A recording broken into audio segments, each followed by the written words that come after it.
नमस्कार दोस्तों, स्वागत है आपका मेरे कल साइंस के इस नए वीडियो में।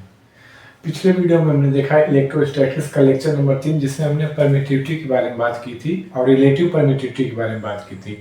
आज हम बात करेंगे, बहुत ही इंपॉर्टेंट टॉपिक है, electric field and electric field lines के बारे में।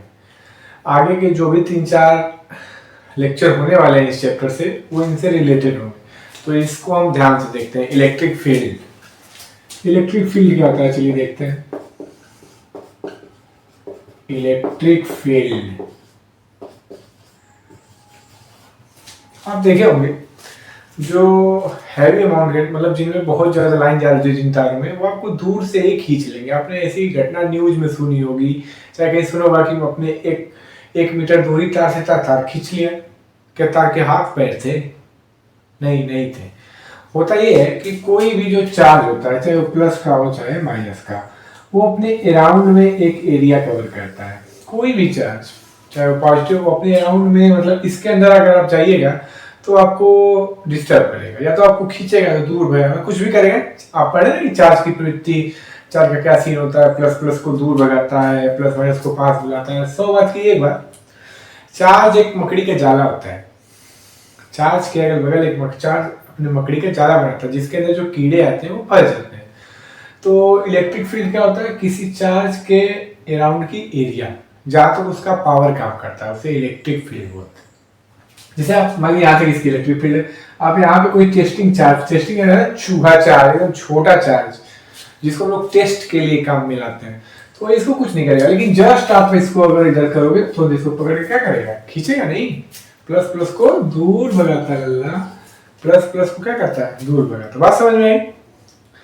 तो जो इलेक्ट्रिक फील्ड होता है वो किसी चार्ज के चारों तरफ का एरिया होता है, जिसके अंदर आप जाइएगा तो आपको वही कूलम्ब्स लॉ पता है ना, फोर्स के बारे में बताया था। कूलम्ब्स लॉ की चार्ज में कैसे फोर्स लगता है, अट्रैक्शन का, कैसे रिपल्सन का, तो वही आपको महसूस करना पड़ेगा। तो याद रखिए, इलेक्ट्रिक फील्ड क्या होता है? किसी चार्ज के चारों तरफ का फील्ड, जहाँ पे आप कोई अन्य चार्ज, कोई एक्स्ट्रा चार्ज लाते हैं, तो या तो अट्रैक्शन फील करेगा या तो रिपल्सन फील करेगा।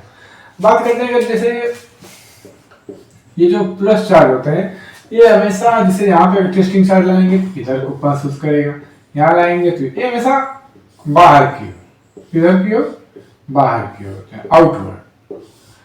मतलब अगर ये प्लस का है तो ये हमेशा आउटवर्ड रहेगा। अगर वही बात अगर निगेटिव की रहेगी तो बच्चा, तो जाहिर सी बात है किधर जाएगा? ये अंदर।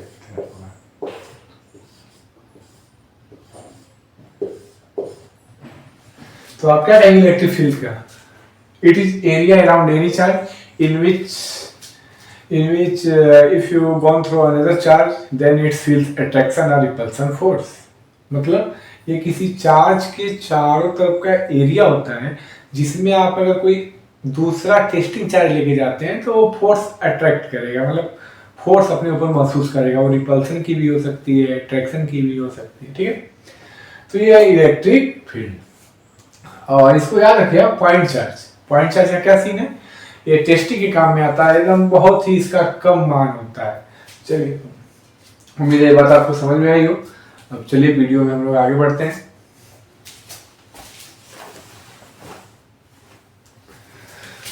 तो हम देखेंगे, ये तो इलेक्ट्रिक फील्ड। अब देखेंगे इलेक्ट्रिक फील्ड इंटेंसिटी।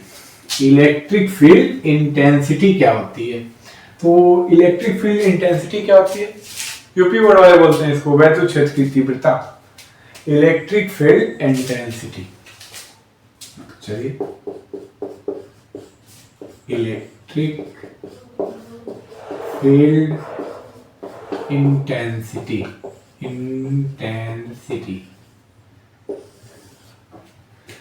वैद्युत क्षेत्र की। सिंपली इसको ई से दिखाया जाता है। किसे दिखाया जाता है? ई से। जैसे मान लीजिए यहाँ पे अगर कोई मैं चार्ज ले लेता हूँ क्यू प्लस क्यू, इससे कुछ दूरी पे आपने ले लिया क्यू नॉट।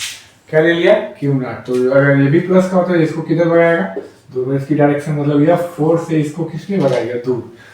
मतलब टेस्टिंग चार्ज पे आपने, इसने जो रियल हमारा चार्ज था उसने एफ फोर्स लगा रहा है। तो अगर हम यहाँ पे बात करें इलेक्ट्रिक फील्ड इंटेंसिटी की, तो इसे हम लोग ई से दिखाता है। तो जो फोर्स लगता है वो, और टेस्टिंग चार्ज, दोनों के रेशियो को हम लोग क्या बोलते हैं, इलेक्ट्रिक फील्ड इंटेंसिटी। मतलब the ratio of force and testing charge is known as electric field intensity. ठीक। तो अगर किसी पॉइंट चार्ज के लिए, इसके लिए पॉइंट चार्ज के लिए इलेक्ट्रिक फील्ड इंटेंसिटी निकाली जाए, किसके लिए, पॉइंट चार्ज के लिए, तो चलिए निकालते हैं। तो ये आपका है चार्ज, ये मान लेते हैं आर डिस्टेंस पे है आपका क्यू नॉट, प्लस प्लस को क्या मारेगा भैया, धक्का मारेगा इधर को एफ, यही ना होगा। तो अगर बात करें सिर्फ फोर्स की, तो कूलाम लॉ क्या बोलती है, कूलाम लॉ क्या बोलती है, अरे याद करो भैया, कूलाम लॉ क्या बोलती है, बराबर 1/4 pi epsilon naught Q1 Q2 upon r का स्क्वायर, या हम इसको सिंपल लिखते थे के Q1 Q2 अपॉन आर का स्क्वायर। तो यहाँ पे लिखिए, तो के Q1 की जगह Q और Q2 की जगह Q naught upon r square, distance का स्क्वायर मतलब आर का स्क्वायर। फार्मूले में चल के रखते हैं, फार्मूले में चल के क्या करते हैं, रखते हैं, तो आपकी क्या वैल्यू है, अभी फिलहाल ई निकाल रहे हैं, वेक्टर के लिए अभी हम आपको अलग से बताएंगे कि तो Q1 की जगह Q, तो फार्मूला रखना है आपका के Q1 रखने का कोई मतलब नहीं, k Q naught upon r square, total upon क्या होता है Q नॉट से Q नॉट क्या हो जाएगा, कैंसिल, तो इक्वल टू को क्या मिला, के Q अपॉन आर का स्क्वायर, के Q अपॉन, समझ में आया, सिंपल सा है, जितना फोर्स लगेगा वो और बीच के जो आपका टेस्टिंग चार्ज होता है उसका रेशियो आप निकालिए, इलेक्ट्रिक फील्ड इंटेंसिटी हो जाएगी के Q अपॉन आर का स्क्वायर। नहीं, यही होगा बात। चलिए बात थोड़ा आगे ले चलते हैं। बात आगे ले चलने का मतलब यही है कि अगर इसको हम वेक्टर फॉर्म में लिखना चाहते हैं, तो वेक्टर फॉर्म में लिखने के लिए हम क्या लेके आते हैं, यूनिट वेक्टर। अगर किसी का मतलब वेक्टर फॉर्म लिखना क्या मतलब, उसका दिशा लाना है, डायरेक्शन लाना है, डायरेक्शन लाने के लिए हम लोग क्या लाते हैं, यूनिट वेक्टर। तो ऐसा कुछ करें क्या, के क्यू, इसका ये मान लेते हैं मैग्नीट्यूड आर स्क्वायर और ये वेक्टर आर, और आर कैप मतलब vector r upon not r, ये आपको मैंने कूलॉम लॉ में भी बताया था। तो चलिए, तो के क्यू जैसे आप रखिएगा, आर आर मिल के आर की पावर क्या हो जाएगी 3 और ये बचा रहेगा, यही होता है वेक्टर फॉर्म।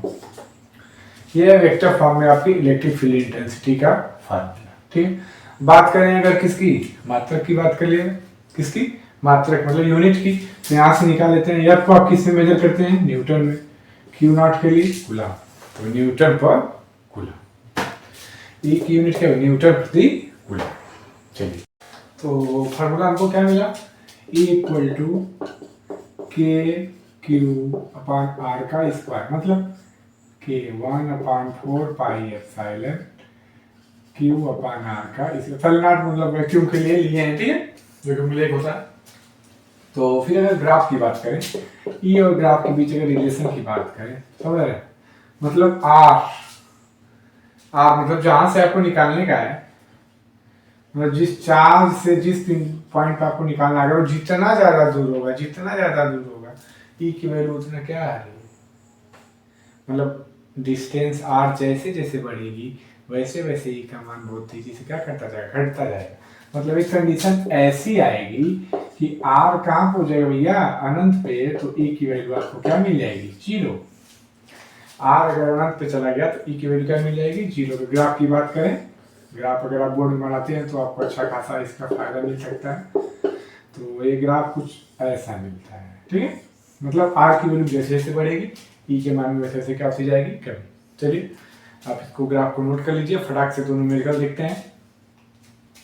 चलिए तो इसको क्या नोट करिए, इसको हटाते हैं। चार्ज की वजह से इलेक्ट्रिक फील्ड देखा था, अब हम इलेक्ट्रिक फील्ड देखेंगे, इलेक्ट्रिक फील्ड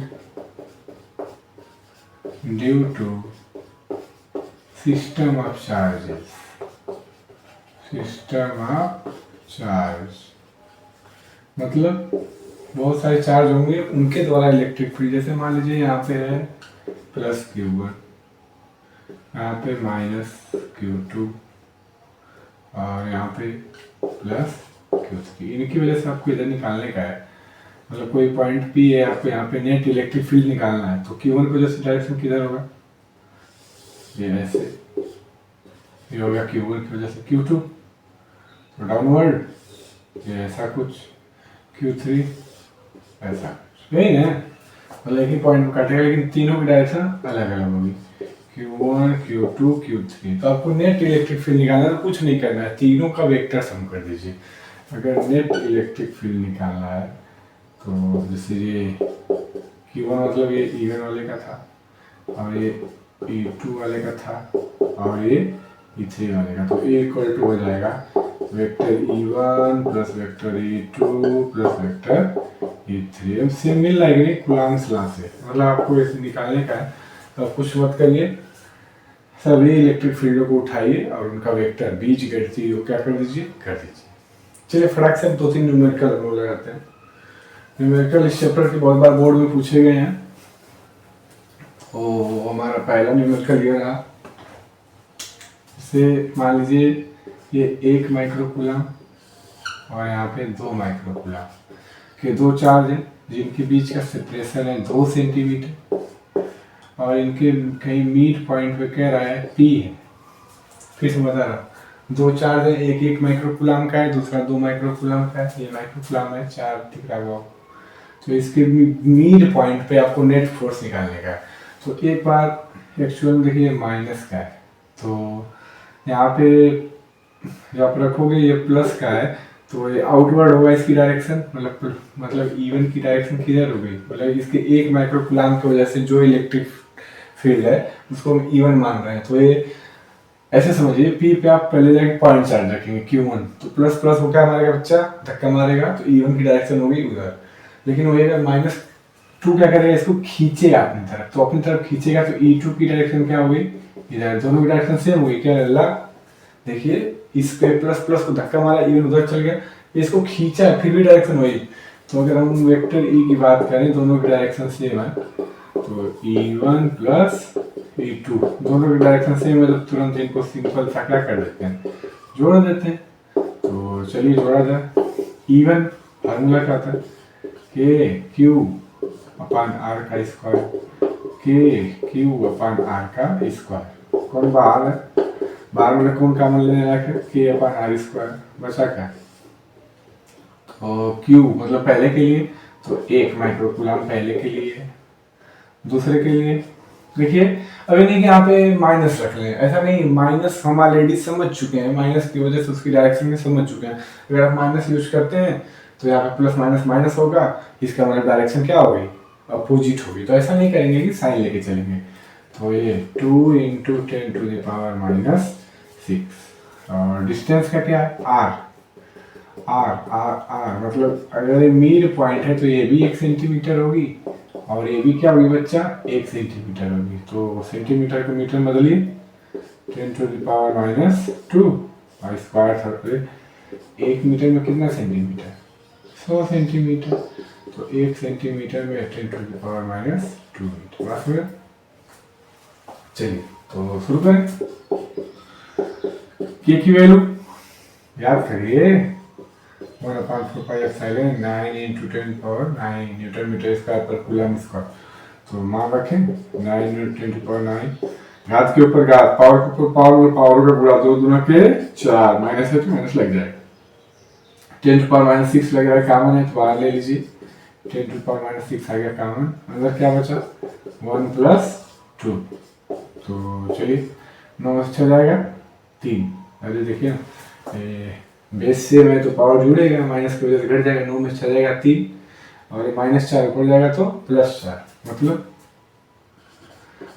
अरे 9 में 6 गया 3, और ये -4 था ऊपर जाएगा 4 3 7, और ये 2 1 3, तो क्या आया वेक्टर इक्वल टू क्या आया, 27 × 10⁻⁷ न्यूटन प्रति कूलम। डायरेक्शन की बात करें तो ऐसे होगी। तो ये है आपका E। ठीक है, चलिए अगले क्वेश्चन की तरफ बढ़ते हैं। फटाक से आप लोग इसको पोस्ट करके नोट कर लीजिए। अगर आप थोड़ा सा ध्यान दें तो इसके क्वेश्चन कूलाम के ला के सारे क्वेश्चन से मिल रहे हैं, मुझे लग रहा है नहीं, इसके सारे क्वेश्चन कूलाम ला के क्वेश्चन से क्या हो रहे हैं, मिल रहे हैं। चलिए अगले क्वेश्चन की तरफ चलते हैं। कह रहा है एक ट्रायंगल है जिसका सारा साइड बराबर है, मतलब ये भी ए, ये भी है, ठीक। तो इस पे चार्ज है यहाँ पे प्लस क्यू माइनस क्यू, और यहाँ पे भी है प्लस क्यू। तो कह रहा है कि जो ये वाला है, मतलब इसको ए मान लेते हैं, इसको बी मान लेते हैं, इसको सी। जो ए है तो ए एट ए हमको चाहिए ई नेट, मतलब ए पे जाइए और ई नेट का क्या वैल्यू मानते हैं। तो चले, अच्छा ये अगर सारी साइड बराबर है तो ये भी 60, ये भी 60 और ये भी क्या होना चाहिए 60। प्लस प्लस को क्या करेगा, प्लस प्लस को क्या करेगा, फिर से पकड़ के उधर ठेलेगा, ठेले में धक्का मारेगा, तो ये हो गया इधर, डायरेक्शन किधर हुई इधर, इसको ई भी मान लेते हैं, मतलब ये बी पॉइंट की वजह से। माइनस प्लस को क्या करेगा, खींचेगा, तो इसकी डायरेक्शन इधर, ये इससे थोड़ा बाहर निकालते हैं चित्र को, मतलब ई भी गया इधर और इसी गया लल्ला इधर, ठीक है। ये एंगल कितना होगा, किसी भी पॉइंट पे कितने डिग्री का टोटल एंगल, 360। तो ये इधर 180 और ये इधर 60 पता है, ये इतना 60 पता था, तो ये कितना बचेगा 120, नहीं 120 क्या होगा, बच जाएगा। तो एक बार ई बी और ई सी निकाल लेते हैं, क्या दोनों मान बराबर तो नहीं आ रहे हैं। तो ई बी इसकी वजह से जब निकालोगे तुम के क्यू अपान ए का स्क्वायर, ई सी निकालो के क्यू अपान ए का स्क्वायर, तो दोनों के मान सेम है। तो अगर फिगर में आप चाहो तो दोनों को ई से दिखा सकते हो, ठीक है। 120 दोनों का रिजल्टेंट निकाला है। रिजल्टेंट का क्या फॉर्मूला होता है, क्लास 11 आपको याद ही होगा। अरे आर बराबर हम लोग क्या पढ़ते थे, A square plus B square plus 2ab cos theta. तो चलिए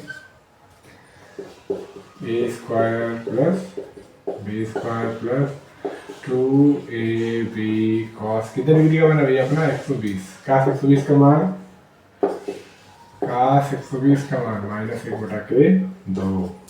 तो ई स्क्वायर मिलके 2e स्क्वायर और ये 2e स्क्वायर हो जाएगा। काश 120 का मान -1/2, तो क्या हो जाएगा, कट जाएगा, माइनस सामने आएगा, 2e स्क्वायर में से एक ई स्क्वायर बचेगा, ई स्क्वायर बचेगा। तो ई आर बराबर हमारा क्या आ गया, सिंपल था ई आ गया, ई आर बराबर क्या आ गया, ई में रिजल्टेंट क्या आ गया ई। तो टोटल ई अगर की बात करें तो ये आएगा के क्यू अपान ए का स्क्वायर, नहीं यही तो था। तो उम्मीद है आपको इस क्वेश्चन समझ में आया, फटाक से इसको नोट करिए और अगले क्वेश्चन की तरफ हम लोग बढ़ते हैं। चलिए सर, कूलाम के नियम में सारे क्वेश्चन आपने किए हैं, बस यहाँ पे क्या हो रहा है, इलेक्ट्रिक फील्ड हो जा रही है, वहाँ पे क्या था, फोर्स निकालने का था। चलिए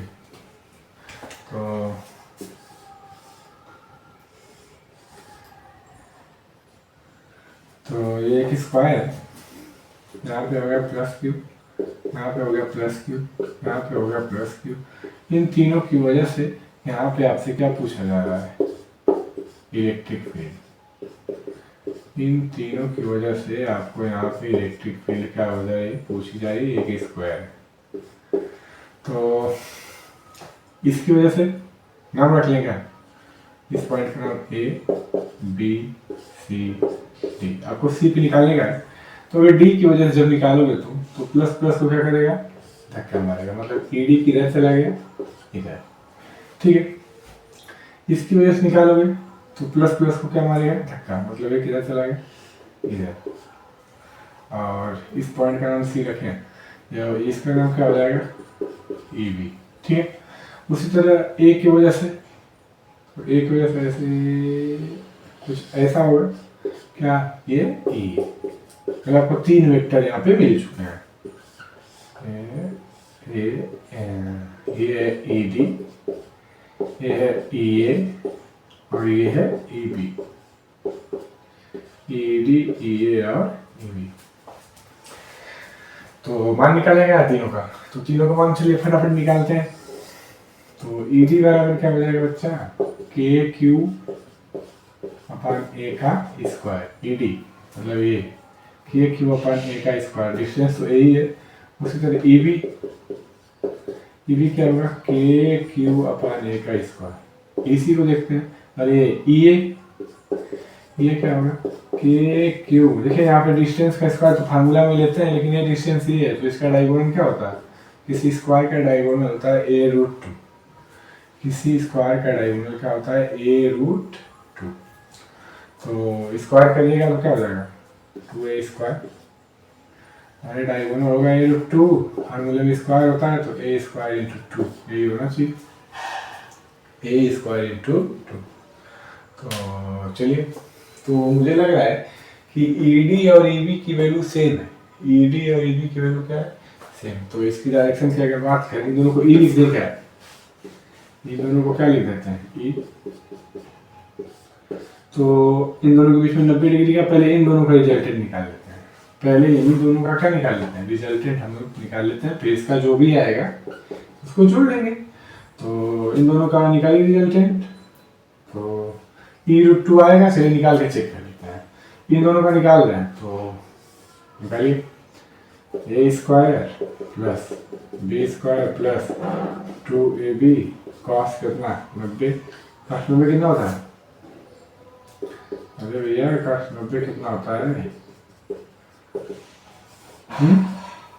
कॉस 90 मान 0, तो ये पोर्शन 0, तो 2e स्क्वायर होगा, मतलब 2e स्क्वायर आया, तो e आर बराबर क्या हो जाएगा e रूट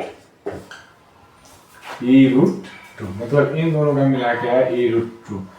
अब अगर टोटल ई की बात करें, total force, total electric field की बात करें, तो ई रूट 2 प्लस ई ए, अरे ई ए, तो चलिए दोनों को जोड़ा जाए, तो ई की वैल्यू क्या है, ई की वैल्यू के क्यू अपान ए का स्क्वायर, और ई ए की वैल्यू क्या है के क्यू अपान 2a स्क्वायर, के क्यू अपान, तो कुछ कॉमन है क्या, के क्यू अपान ए स्क्वायर कॉमन हो जाएगा, के क्यू अपान ए स्क्वायर क्या हो जाएगा कॉमन, अरे देखिए ना ये, अच्छा यहाँ पे रूट 2 छूट गया, सॉरी, तो के Q A square upon A common हो गया, तो यहाँ क्या बचा रूट 2, और यहाँ क्या बचा, ये टोटल कॉमन है, ये टोटल कॉमन है, सिर्फ के क्यू अपान ए स्क्वायर कॉमन है, तो 2 बचा, 1 बटा 2, ये आपका है। ठीक है, उम्मीद है ये भी क्वेश्चन आपको समझ में आया, इसमें कैलकुलेशन दिक्कत तो नहीं है। देखिए ई की वैल्यू क्या थी, ई की वैल्यू मतलब के क्यू अपान ए स्क्वायर थी, और रूट 2 ऑलरेडी था तो रूट 2 लिख दिया। ई ए की वैल्यू क्या थी बच्चा, के क्यू अपान 2a स्क्वायर, और सिंपल छाप दिया। अब इसमें क्या कॉमन था, के क्यू अपान ए स्क्वायर, देखिए के क्यू ए स्क्वायर, के क्यू ए स्क्वायर दोनों को बाहर निकाल लिया, यहाँ पे रूट 2 बचेगा, और यहाँ पे के क्यू ए स्क्वायर को बाहर निकालोगे तो 1/2 बचेगा, तो ये हो आपका जवाब। चलिए एक और क्वेश्चन फटाक से करते हैं, एक और क्वेश्चन की तरफ चलते हैं, अगले क्वेश्चन की तरफ बढ़ते हैं।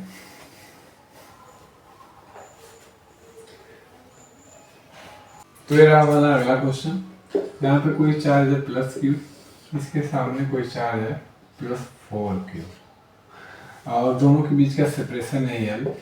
कह रहा है कि अगर कोई लाइन दोनों चार्जेस को जोड़ती है, कोई एक लाइन आती है जो इन दोनों चार्जेस को क्या करती है, फटाक से जोड़ती है, तो आपको किधर आपको मतलब line joining two charges eight which point electric field में बी 0, मतलब अगर एक लाइन दोनों चार्जेस को मिलाती है तो उसके किस पॉइंट पे इलेक्ट्रिक फील्ड इंटेंसिटी क्या होगी, 0 होगी। तो यहाँ भी बाहर इधर बाहर हो सकती है, बीच में हो सकती है, या इधर बाहर हो सकती है। तो यहाँ पे चेक करते हैं, प्लस प्लस को क्या मारेगा बच्चा, इसके कारण अगर निकालोगे तो प्लस प्लस को क्या मारेगा, धक्का, मतलब इसकी वजह से E1 किधर चला गया, इधर, प्लस प्लस को क्या मारेगा, धक्का, तो E2 भी किधर चला गया, इधर, डायरेक्शन सेम, तो 0 आने का चांस नहीं है। उस साइड बात करें, प्लस प्लस को फिर से क्या मारेगा, धक्का, इवन चला गया उधर, प्लस प्लस को फिर से क्या मारेगा, धक्का, इंटू चला गया उधर। तो समझ, आप तो समझ ही गए होंगे अगर ऐसा सवाल आता है, अगर ये सेम मतलब मैग्नीट्यूड मतलब प्लस के हैं दोनों तो हमेशा बीच में ही निकलेगा, माइनस के तो भी बीच में, जीरो वाला सवाल अगर आता है तो हमेशा बीच में रहेगा। क्यों? क्योंकि एक बार प्लस प्लस को क्या मारेगा, यहाँ पर पॉइंट है तो ये चला गया इसकी वजह से इधर, ठीक। अब ये यहाँ पे पॉइंट है तो ये भी इसको मारेगा इधर, तो इधर चला गया इधर, मतलब इवन हो गया इधर और E2 हो गया उधर, इवन हो गया उधर, E2 हो गया इधर। समझ में आया बात? मतलब अगर आपसे जीरो वाला सवाल पूछता है तो हमेशा बीच में ही निकालिएगा, लेकिन ये थोड़ा ये भी प्लस का होना चाहिए, वो भी प्लस का। तो चलिए फार्मूला निकालते हैं। कह रहा है कि इलेक्ट्रिक फील्ड होने की वजह से क्या आ रही है, जीरो, तो मतलब ये होना चाहिए E1 इक्वल टू E2, तभी तो सेम रहेगा, तभी तो घटाने पे जीरो आएगा, सेम रहेगा तभी तो घटाने पे जीरो आएगा।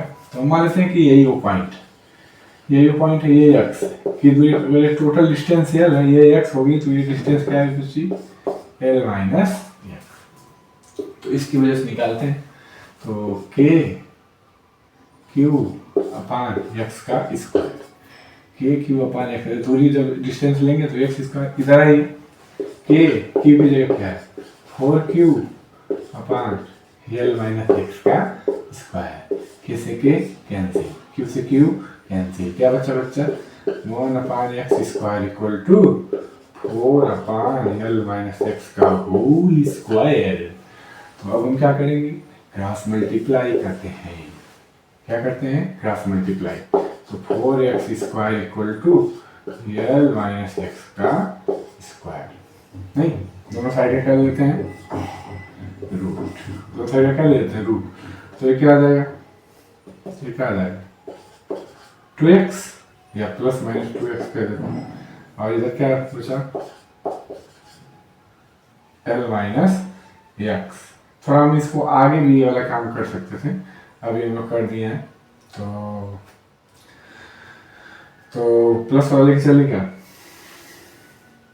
अभी क्या लेके चलते हैं, एक बार प्लस वाला लेके चलेंगे, एक बार माइनस वाला लेके चलेंगे। तो अभी प्लस वाला लेके चलते हैं, तो 2x बराबर l माइनस एक्स, तो माइनस एक्स इधर आएगा तो plus x, L equal to 3x, L equal to क्या है, यहाँ पे क्या आ गया बच्चा, एल इक्वल टू 3x आएगा। तो ये जवाब सही लग रहा है क्या, और माइनस वाला लेके चले तो माइनस 2x बराबर l माइनस एक्स इधर आएगा तो प्लस एक्स, माइनस एक्स इधर आएगा तो प्लस एक्स, माइनस एक्स बराबर ये जवाब कुछ अपने को समझ में नहीं आ रहा है, तो l इक्वल टू 3x। तो उम्मीद है ये वीडियो आपको समझ में आया, बाकी के लिए अपडेट के लिए हमारे साथ बने रहें, धन्यवाद।